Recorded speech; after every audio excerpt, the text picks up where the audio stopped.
Hello, good morning, good afternoon, good evening. And I'm today with, and once again, with Reinhard Wagner. It is a privilege for me to be a part of the discussion or inviting Reinhard for having these discussions time after time. I think this is probably our 6th or 7th session. I stopped counting. And in this whole process, we are sharing a lot about project management, about the project, and we are learning, in this whole process. I'm also learning, to be very frank. It's always good to have a right person with you so you can learn from the other person as well. And when you give, you learn. So that's where I've learned to give. So welcome, Reinhard, and pleasure to have you again. Hello and good morning, good afternoon, wherever you are. Yeah.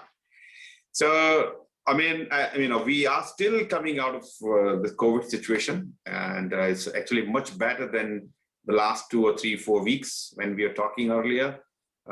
Many countries are coming out. Numbers are less as reflected, but I still see the Latin America is now numbers are growing, especially Brazil. India is still not out of that in many places. But what we can do as a project manager, program manager, portfolio managers, continue to learn, grow yourself, learn from other people. Like, the discussion we had in past, and continue to have discussions. So learn from these YouTube channels, YouTube videos, or wherever you can find opportunity to learn and grow yourself, because, you want to be more resilient, more successful in this, even in the COVID and after COVID time. So to continue our series, we have another sort of interesting topic today, and it's probably going to be useful for many, many people, especially people who are into doing the project in social environment, or so they're influencing the societal projects of value generation for the society. So the topic today is projectification in society. So I don't think we can find anybody else a better person than Reinhard, because of his work in past in Africa and in Nepal and many other places. And given that he is involved in project management for a long time, so he can bring them together, and we can talk about how the project, using the project methodology, can make your project even successful in even social settings. Yeah, thank you for addressing that topic. It's a topic at my heart, because typically in project management, we focus on economy, on companies, on our work, which is more in the profit area. But very frankly, I think the majority of projects is really done in communities. It's for the social good for people. And you just said that we have overcome the pandemic in a way in the Western world. You in the United States, me in Germany. But don't forget, there are many places, especially in Africa and many Latin American countries and also Asian countries, they not even get access to vaccines. And they suffer from the economic consequences. And now, if we see project management as a tool to tackle challenges and to help people to overcome those challenges, I think then we are also obliged as project management experts to help them.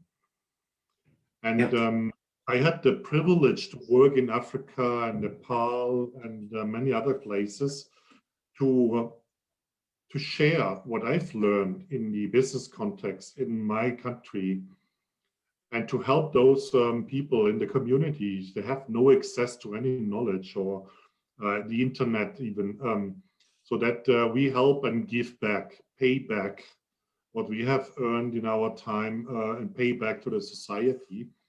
And if you see these smiling faces at the end of such a process, it's also giving something back to you, because you see really, oh, we did something good for the people. They are smiling at me, and that's so powerful, and that's touching also, that I would encourage every project manager on this planet to spend at least 10% of his or her time to do something good for society. It's really, really noble suggestion, very nice. because yes, we are focused on making money for the companies and being big and very large projects, and we feel happy about that.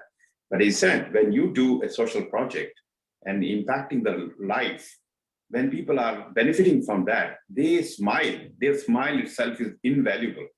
Their blessings are invaluable. Their love is invaluable.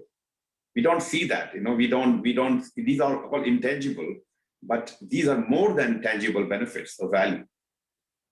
Yeah, I can tell you one example that was also very touching to me. In Nepal, there was a big earthquake in 2014. Yeah. Many houses were destroyed, and several thousand people died, and it was really a big disaster. And through IPMA, we said, okay, we need to help our colleagues in Nepal, not in the first instance. And that's also where I wanted to, or needed to stop people saying we are not the first people on the ground to help, because we have military, we have Red Cross and many other. So the first responders are not project managers. But if it comes to now building up, helping to restore the normal situation, then we really can play a decisive role in all this setup. And I was lucky to work with a big NGO in Nepal. And so we had a very good cause, because there was a lot of money flooding into the country. So the question was, what do we do? Do we build houses? And we said that could be done because there's enough money, but there's no real outcome or long-term benefit to the people. So we said, no, the people need to rebuild those houses, but they don't know how to build it. And especially we see we need to have earthquake resilient houses. Yeah. So we need first to train them. Then they build during the training, and after that training, those houses. That was a very powerful message, but we said that's not enough. So because at the end, people need work. They need to feed their families, so they need a job. So why not aim at training those people and bringing them into a job? And even that was not enough, because we said there are certain people in the society of Nepal, they are not privileged, they are underprivileged. So why not focus that development program on the underprivileged people? So you see multiple good causes embedded in a project to restore those houses. And it was so powerful because organizing it as project managers, that's what we know how to do it. But to embed a social cause into such a project, that's something really invaluable to the society, because it pays to the society and people can have jobs, better knowledge, feed their families, and have a more sustainable life. And I think that's what we should do as project managers to help on ground. So, it's a great thing in the way that you give the example of Nepal itself. I remember that. And especially I remember because one of my neighbor, he's Nepali. I was in Australia at the time, so I know the impact. So it has impacted his family at the time. So I know that.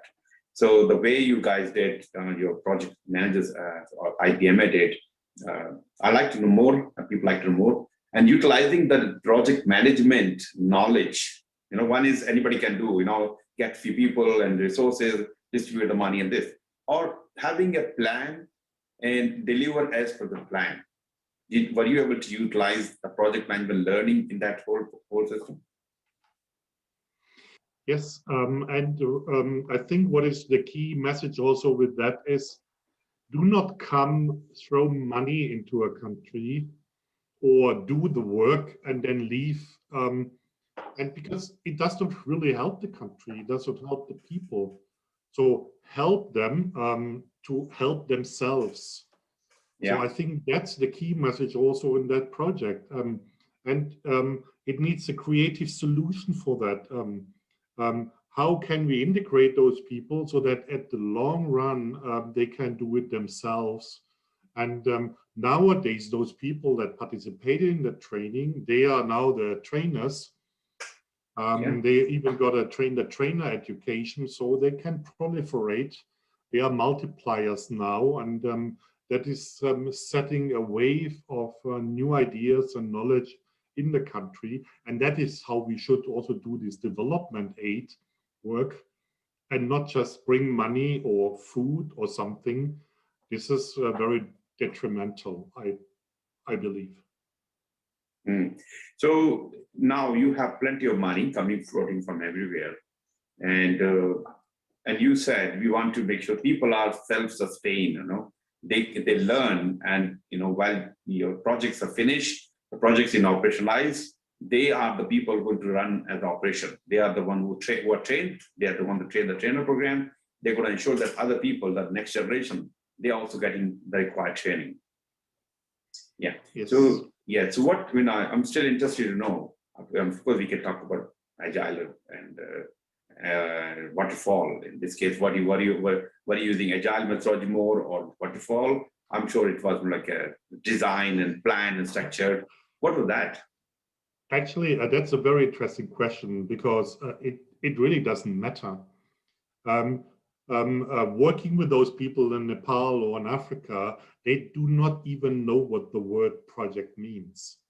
Yeah. So if you come and throw all this knowledge that we learned in our education certification, whether it's a PMBOK approach or Scrum or whatever it is, they don't know how to use that.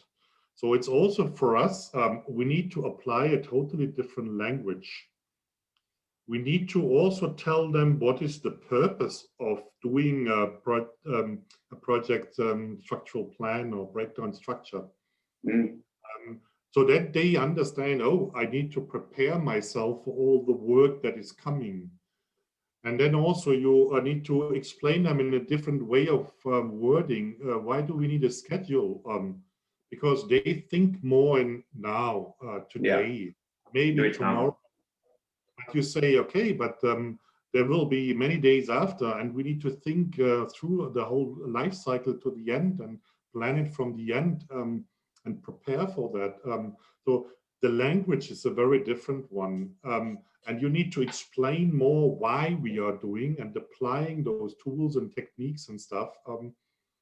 And it's also more about organizing. This is why I'm also talking more about project organizing, not so much about management, because even the terminology of management is a bit, oh, that's administration, it's bureaucratic, I never will make it.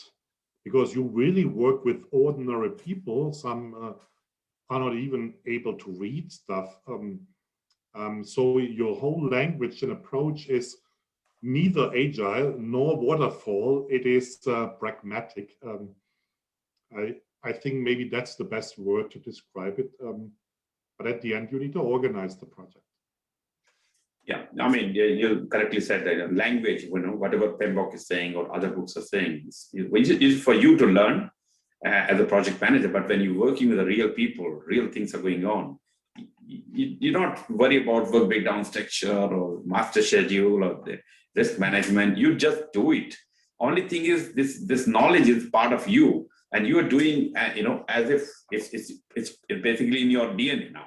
So you're doing it without thinking, oh, I have to do this, I have to have a risk register, which we're good to have, because in this kind of situation, risk register. But it's not that now, okay, who's the, getting to the detail of that. I mean, get the thing, while we have to have a plan, but at the same time, we start doing it. And I think we have to think about long-term goals versus short-term goals. Because in your situation, when you are in Nepal, we need to have people out of this, they are already taken care by the first responders. Some kind of arrangements were given, some food was given, but now they need some shelter, some way they can live. The house they're building can take up to 3 months or 4 months or 6 months. So what about the period between now and this readiness of the house? And especially when you talk about Nepal, is if it is winter, I don't know if it was winter or something, it can get very, very cold, Himalayas. So the short-term goals versus long-term goals. Absolutely, yeah. And what is very critical in this project, so kind of project, social project at all, is stakeholder engagement. And we talked about that. And I now take another example of projects that I've done in Kenya. It was with the Maasai, and these kind of tribal people, you have a certain hierarchy in that you have the chief, and they were very much in need. We built a school, not we built the school, so we organized them building their own school for their kids. And they organized all the people. They showed up because they know, okay, we need some shelter and something for our kids to have a good, proper education. But starting a project without negotiation with the chief, with the commitment of the chief, it will not work at all. So you need to understand, okay, what is the role of the chief? What is his desire? Trying to tell him that he will not get the money, that we always keep the money in our hands. So if we need to purchase, for example, bricks, that we go to the market and buy them and then bring them to the place, and they need to build it, and so on and so forth. So it's very important also to have good negotiation skills, perfect communication skills, that you're open to cultural differences, because that's very critical also, that you don't step on the toes of a chief or any of these important people in that tribal situation, and that you engage them, and that's very critical. Another example of that is also, whom do we work with? And our experiences, for example, in Africa is very much work with the women, because women are very much caring for family. So if you even give a small loan to them, they will pay it back, because it's for them very important. Also, their self-esteem is growing if you do it. Men sometimes are not that reliable. In some cultures, even they disappear with the money and go gambling or drinking. And that was also very so much a surprise to me to experience that women are reliable to do projects with. Yeah, I think you talked two important points here. Part of the stakeholder engagement, just like in corporate projects or program we're doing, we need to work with our management, senior management, C-level people, or maybe the founder, because they have to understand because you're delivering their vision. So and at the same time, they have to, understand why you're doing this. And another thing you mentioned, that without disturbing their current system, like, chief, they should not feel threatened because of you bringing this project, their situation is also getting impacted. So engagement, you're showing the real value about this project, how this project is going to help this society. And maybe this is also improve his situation, actually, not diminishing. Actually, it's going to his power, not the power, but his situation will improve. People will respect him more. That's one important point. Second one, you talked about identifying the right people in the stakeholder group. So you have the choice, women versus men, and the wife versus husband. So you decided to give the loan or the more help, more guidance to the women, because of your observation about, what women are generally like, they have tendency to look after the family. They know the value of money. They know how to pay back the money, compared to the other part of the society, which is men. Sometimes it can be, they spend money on gambling and alcohol and other things. And it can be difficult for you to chase for the money. And you know what, this money is very important. Money is donated by, or maybe by World Bank, by the people themselves. You want to utilize this money even more efficiently than the corporate world. Yeah, in that case, it was not a World Bank money. It was really money from families in Europe. They did a funding run at school to collect money. So it's not a big money, but it means it is more important to really spend it very carefully. Otherwise, it's a waste of money. And it's also more damage than if you do not really carefully invest it and organize that through the project work. It means also that we need to be on ground to do some coordination work, and that's typically project managers' work. And again, it really depends from culture to culture. I can bring another example where culture is also very important, because I did support a hospital in Iran, Islamic Republic of Iran, in Tehran, and they treat kids who are suffering from cancer. And they really do a really amazing job, because they not only support the kids with treatment, chemotherapy, and so on, but also give families, the family members, mainly the parents, an opportunity to stay at the hospital to take care for the kids. So they have family members staying with those kids. And certainly they do a lot of projects. One is funding campaigns throughout the whole country, and through projects, those campaigns are organized. And the better you organize it through communication and marketing and stuff, the more money you will get, which will help the kids immediately to get treatment and so on. And the second one is also the way the treatment is done.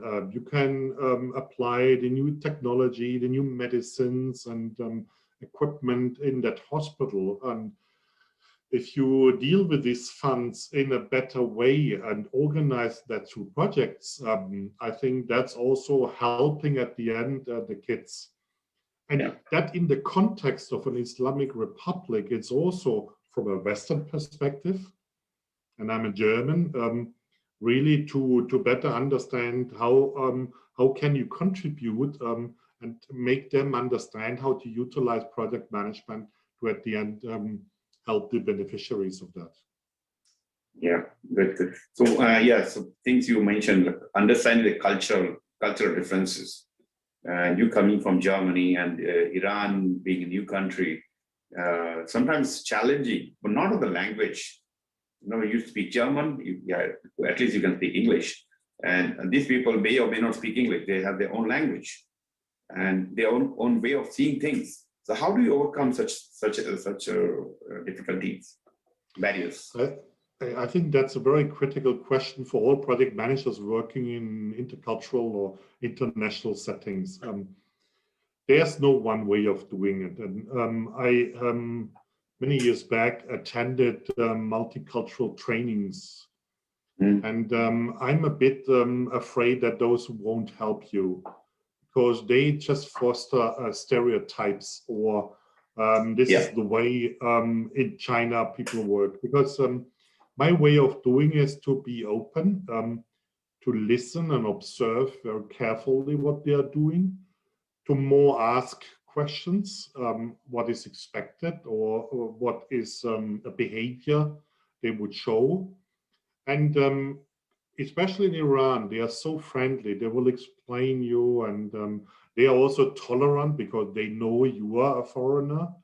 So you cannot even make a wrong thing, a wrong step or something, because they are also tolerant towards that. What you could actually do wrong is to just speak and state your own opinion and ignore all the cultural beliefs and habits. So it means also in a new culture, I would be more passive, more waiting and responsive, more listening and observing, and that helps you to get into it. And also reading helps a lot. So I'm typically reading a lot about a new country, a new culture, and I've visited quite many. So it's also very interesting to know why are those people like that. And I can bring one exact example. we in Germany are not context-oriented. We are more subject-oriented. And once in a project that was with Siemens in Iran, someone said, oh, the clouds are coming and they look a bit dark. And I said, what is this guy talking about? I have no clue why we have a difficult situation in the project and he's talking about the clouds. And later I asked someone, he said, he was not talking about the clouds. He was talking about the mood in the team. And there are tensions in the team, and there's a conflict coming up. So it's a very indirect way of communicating that. But he did not express it in a direct way. So Germans are very direct to the point. Hey, there's a problem in the team. Yeah. Iranians would not even use the word problem.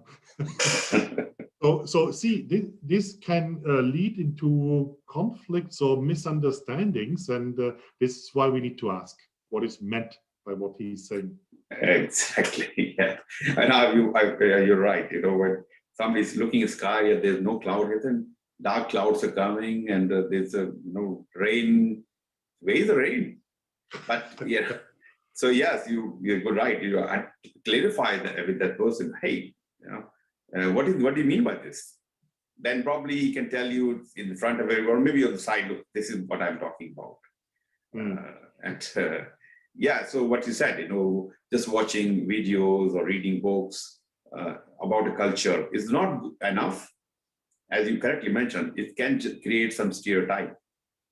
When I am looking some of the videos about Indian culture, people go from US or Australia to India, they go through some videos and they talk about some typical things people do, the way people speak, and what do you mean by that? And many people assume that this is the culture, this is how everybody behaves, but everybody is different. When you are there, when you are meeting with people, you learn from them. Yes, you learn something in the book is good, but that's just the book. And maybe they were talking about a particular situation. But when you are really working with the people right at that time, you understand them. And sometimes they use some local terms which you're not familiar with them. So ask them, clarify them, and understand the religious differences as well. For you, something is okay. For them, it's not okay. Speaking in front of the elders is okay for Western people, but in some culture you cannot speak in front of the manager. So these are the few things which, as a project manager, when you're going in different culture, different organization, different country, you need to spend time to understand about the society, understand about the people, understand about the religion you're going to work with. Absolutely, and this is especially in social project. I think that's a key point. Because you're working with people, they have their whole heritage, history, religion, many things. And if you speak about India, you have so many subcultures within India, languages, religions and stuff. It's a melting pot. So we cannot say this is the Indian culture. It's also the same in Germany. Maybe we are a bit more familiar. But still, now I'm in Bavaria. We have in Bavaria subcultures, influences from other regions. We have even different languages or slangs in that Bavaria, which is very small compared to India. And so we need to be careful and take that into account when speaking with people and working with people, especially in the social context. Yeah. So the important thing is for you to understand that. You may have to change yourself, but you not expect them to change for you. You have to adopt with the situation. Don't expect those thousands of people, hundreds of people, they will change for you. You just have to accept whatever it is and adopt accordingly. I'm not sure whether I would adopt. I think that's also a critical discussion because if I now move, and I've been to 120 countries, if I would adopt every culture in that country, that would be difficult. But what you said, accept it, and that's what I'm always doing. So I'm a very apolitical person, saying If I want to go to Iran, I go to Iran, and if the Americans don't like it, I still go to Iran because I like to work with the people, and the same way around. So because I'm interested, but I need to stay authentic because I'm Reinhard, I'm the person, I'm open, I'm tolerant, but I will not adopt any habits or so, because otherwise I would go crazy if I would adopt those habits or food or no, I mean, I right? didn't mean that you adopt that way, but as I said, accept, and maybe sometimes you adapt some of the situation based on the situation as well. Mold yourself, because you have to go through that situation. Don't want to create any, adapt, and don't want to create any conflicts, unnecessary conflicts, which, you want to say something, it's my view. Hey, you have to listen to the people, hundreds of people, you're going to work with them. Your view is important, but their view is more important, because they are the end user of your services. Absolutely, yes. So aligning, adapting, I think these are the right words. And aligning yourself with the. Yeah. I think even then they are glad also to have this kind of exchange, because they get a different perspective and different view. And very frankly, when returning from Africa or those countries, I have learned more about myself, about my limitations. So I'm a very impatient person. And coming back from Africa, it was really relaxing to be in Africa. They have a totally different speed. They have no autobahns like in Germany, and no always be on time and so on. And then you come back, Munich airport, and open the doors, and then you have back the traffic and speed and dot, dot, dot, dot. So I learned a lot more in those countries about myself than maybe about those people there, because by reflecting. Exactly, and you said you visited 120 countries, so every experience make you or make whoever is going through this situation a better person. Your view change. I've seen people, they just lived in the same place for many years. Their view is different than people open and travel and learning about other culture, other people. Their view or adaptability or acceptance of the other cultures is much different or much better than the people they actually stay, they're more narrow-minded. They don't see anything outside of their own box. And then bringing that back to project management, I think that's a great opportunity for PMI, for IPMA, and the International Association to help societies, to help people, cultures to bridge, to encourage and foster this kind of exchange, because then we learn from each culture how to do projects. And we learn in social projects, and we can inject that into our business projects, and vice versa. And I think that's so powerful that we just are the platform for exchange, for learning and experience exchange. And we should focus much more doing that than just delivering trainings or certification in one way or in one perspective. And I think that's why I was so much engaged in this international project management setting with PMI, with IPMA, because it's bridging the world. And that's what the world actually really needs. Yeah, definitely. I mean, there's a message to the project managers, to the organization, to the to the countries. You should have, yes, we all focus on making money, but part of, as you correctly said earlier, 10% of your time, if you can give to do something like this kind of projects, or helping other people, maybe just teaching some. If you are just a person, I'm just talking not me project. Maybe like pick one person in your life, somebody who cannot afford. He's not having luxury of having food and education. Maybe take that person out of that situation and bring them up. And the companies, they can also put some money. 1% of my profit will go into this, and we will have annually this kind of projects to help the society, to help these kind of people not in this country or maybe outside the country, maybe African countries, Latin America, India, wherever it is. It can be even in your own country. So what Yeah. we did in the past and with the company I was employed with, we did social projects as an event. So we gathered once in a year and we said, okay, what kind of party do we do? And I said, no, we don't do party.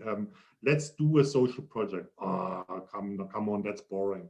But then I said, okay, let's help a kindergarten to renovate the kindergarten and the playground. Yeah. Let's bring wood for the fireplace for elderly people. And the third one was do a one-day meal for a school class, a healthy meal. And first people said, come on, what is that? It was so powerful because then they can show leadership, apply their project management skills. And again, at the end, seeing the smiling faces of the elderly people, the kids having a real meal. It's so powerful and we should do really more. And it does not depend whether you do it in a foreign country or do it in your local community. Just do it. I think that's the key message for all of us, especially if you are project managers and our skills are so helpful in all the contexts. Just do it. Exactly. And it's a very powerful message, you know, we as this is not just for money. It's not to become more famous. It is about the smile on the faces. You know, very simple thing. If they say thank you from the bottom of their heart, that's what you're looking for. Yes, it do take some effort out of your comfort zone. You mentioned, come on, no. But out of your comfort zone, yes, it is discomfort to you, but you never know whose life you're impacting. Who are you inspiring? You know, never know. That inspiration can be a big one. Sometimes there's a potential which they don't know, and you may not know. But when you work with them, you realize this guy has potential, these people have potential, and they can be something, you know, they can help their own society. But looking for potential and help them, guide them, mentor them.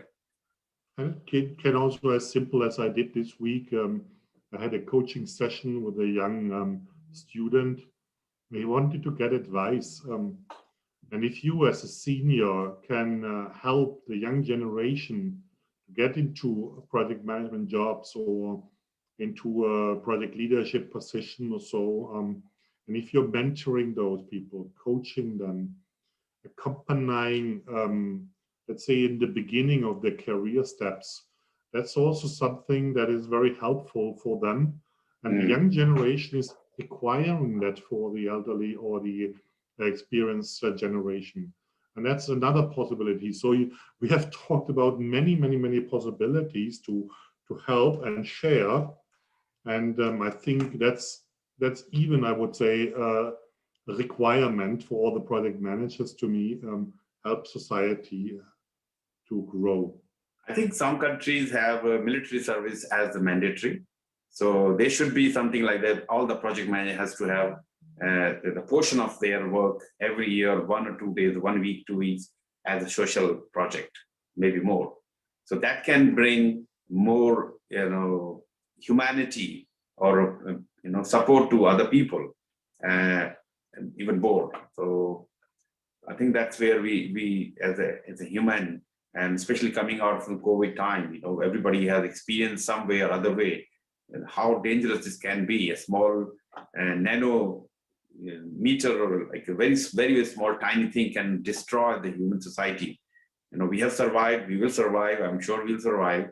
But, you know, these things do teach us how can we collaborate with each other, learn from each other, and support each other, because in the end, we all have to survive and thrive. Absolutely. Great talking with you. It's a lot of learning. You know, for me, you know, I have been, I started yoga teaching in Sydney, and it's going very well. And now I'm thinking of starting online yoga classes with the collecting, you know, having like-minded people. Hopefully that can also bring some risk, you know, happiness and health in the society. So, you know, it's not about how big your project, it is about intention. intention has to be good. A project can be small or large. And if you have intention, you're going to make wonders. You're going to do big things. And so maybe a small brass band or music orchestra, or what kind of shelter you use. It is independent, but bring in your skills, help do something good. Yeah, great stuff. All right, thank you very much, Reinhard. It was really, I was feeling very privileged to, listening to your stories, the kind of work you've done. And I think when people was listening to your story, they probably got some inspiration, and I'm sure they're probably going to share their stories very soon. That this is what they got inspired from the discussion we had, and they did something. So I like to see those stories. And if you are the one who you got some inspiration from this, please mention it, and somewhere in the comment. If you're looking at the YouTube or if you're looking at the LinkedIn, please mention it so that it's an inspiration to other people as well. So thank you very much, Reinhard, and again, happy to have you here again and again. And we'll see you again next week, and we'll continue to bring more topics. Thank you. You're welcome, and have a good week. Thank you. Do good things. You too. Take care. Bye-bye. Bye-bye.